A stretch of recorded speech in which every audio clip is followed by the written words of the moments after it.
with Alan and Dallaire and myself, believe the source of the cataclysm is what is known as the Vela Supernova, capital V-E-L-A. People can Google it.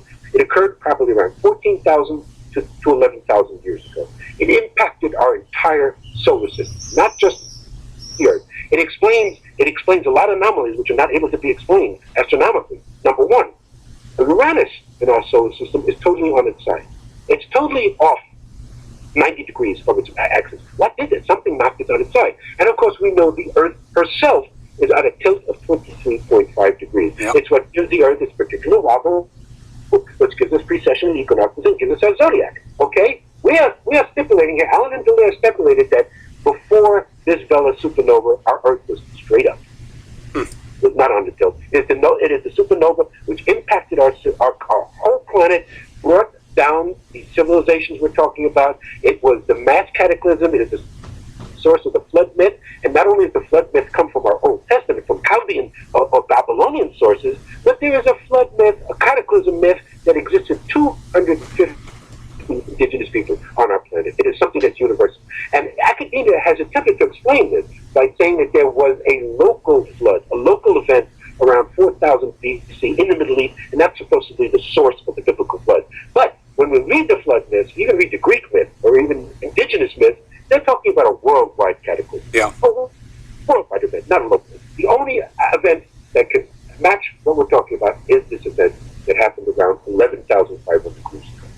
And so then, what we categorize then, if I just continue, Henry, what we can categorize then is what we talk about pre-cataclysm is Giza, is the Serapeum, these incredible technology, no inscriptions, no markings anywhere, no evidence anybody ever being buried in these sites or anything like that, no evidence of the dynastic people not coming until later and transforming the sites. So when we take people to the sites, our key theme is site transformation. And Yusuf Awiyan is an absolute master at it. Taking them, I can show you a box, which they will claim is sarcophagus, but there's no inscriptions on it. Nothing to link it to any dynastic period. And it's perfect precision, 2/10,000ths of an inch tolerance, perfect right angle. Then right next to it, we can show another box where something's been scribbled on. And we can say, oh, this is where the dynastic people came in and attempted to transform the site. And they put their glyphs on it. We can show from every period in Egyptian history, even going back from the Old Kingdom to the Middle Kingdom to the New Kingdom, ancient Egypt becomes an anomaly. It does not fit the normal pattern of what you would call Darwinian linear evolution, which means things progress from the primitive to the complex. Egypt is the reverse. You go back to if you just look at the dynastic people, Old Kingdom, you have the most beautiful structures, the most beautiful glyphs, the most beautiful jewelry, the paintings, beautiful things. Then you go forward and it degenerates until you have what we call certain Renaissance periods. In the Middle Kingdom, there was the 12th dynasty. They attempted to emulate the Old Kingdom, so they tried to refine their work, go back to what was the Old Kingdom. Well, then you go to the New Kingdom, it then degenerates, but you have the 18th dynasty of the New Kingdom, and it's another Renaissance. They also want to go back to the Old Kingdom and go back to the older ways. But what do we see, Henrik? When we really observe the Old Kingdom, they too were trying to imitate and try to identify with the previous time period, which was the pre-cataclysmic ancient Khemit, which was before dynasty, which is over 10,000 years. And it's easy for us now to be able to show this at the sites. Every site we can take you to, we can show you pre-cataclysm and post-cataclysm. And we can point to site transformation that started from the Old Kingdom, from the very beginning, the so-called dynastic period, all the way to the end, to the Roman period. We can show you Roman temples where they took rose quartz granite pillars out of ancient Grecian temples and put them in the Roman temple. Where they used Cara marble, which was Romans were used for, but they used also Khemitian marble, which is different and much older. So we can show that every culture that came into Egypt from 5,000 years ago attempted to transform the sites, attempted to identify themselves with the ancient Khemitians and put their cultural identity on the stream. So that there is a stream that we can point to, continually transformation of the site for at least 10,000. Absolutely fascinating. I've not actually heard, despite being familiar with the Dallaire's work and Barbara and Chloe we talked about many times, but the Vela Supernova, I've actually not heard about that before. That's very interesting. It places it right in that timeline, of course. Is that primarily why? Because of the timing of the supernova, or is there other things involved? Yes, I think it is the timing and the effect.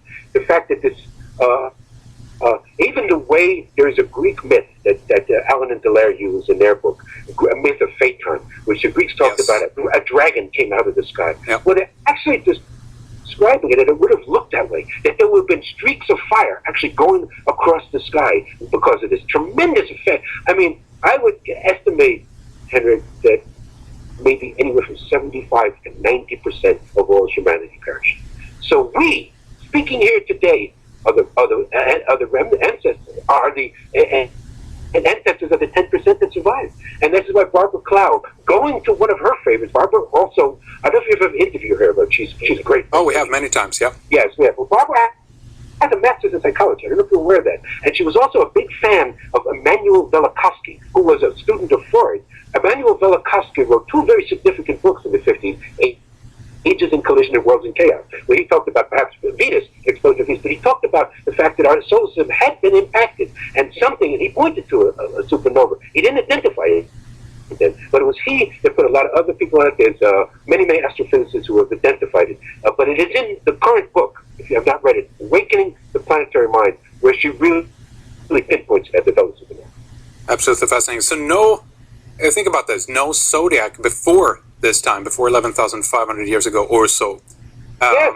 Yes, and I would tell people if they want to have a little discussion on this, again, my dear friend Brian Foster, who you've interviewed, who have been great close friends on Facebook for over 2 years, but had never met at JFK Airport for the first time and had a wonderful time in Egypt together. I recommend this site for folks, www.hiddenincatours.com. HiddenIncaVideos.com. Ryan took a great series of videos there. He posted one where I'm actually having this discussion at the Zodiac at the Temple of Dendara on the wall, which is a copy. The original is in the basement of the Louvre, taken by Napoleon and the French. But even the copy shows it. What I show, I can tell you what I'm pointing to people, and they can go see the video. The great R.A. Schwaller-Beluvich, who was an Alsatian mathematician, philosopher, who John Anthony West today, and I'm sure you probably have interviewed him, yes, is the greatest proponent of the teachings of Schwaller. Schwaller was the first one to look at the zodiac and say that there was something strange about it, that it was pointing to the fact that, one, he said it was a copy of a much older zodiac, and something important was indicated in the zodiac. He, being a mathematician, of course, he worked on all sorts of angle connections. The astrological science of Cancer has a very specific position in the zodiac of Dendara. It forms all sorts of different angles and connections to other things, and in studying that, Schwaller was convinced that the zodiac is saying, one, itself was based on a much older zodiac, and two, was saying that the zodiac started during the age of Cancer, which would be around 8,000 BCE. So, Barbara believes this. I have believed this also. Again, I've done the research on it. There is no distinct evidence of any people practicing formal system of astronomy or astrology before 10,000 years. Fascinating. So So therefore, we're saying to those and people who are astrologers out there might be interested in this, that there never has been a complete full precession. If it started in Cancer, that means there was no age of Leo. There was no age before that. And before that, they calculate like it's been a full precession, like it's gone back forward. But if it started in the age of Cancer, that negates the theory that a lot of people have that the Sphinx represents the astrological time of Virgo, right, with a woman's head and lion's body. We absolutely dispute that.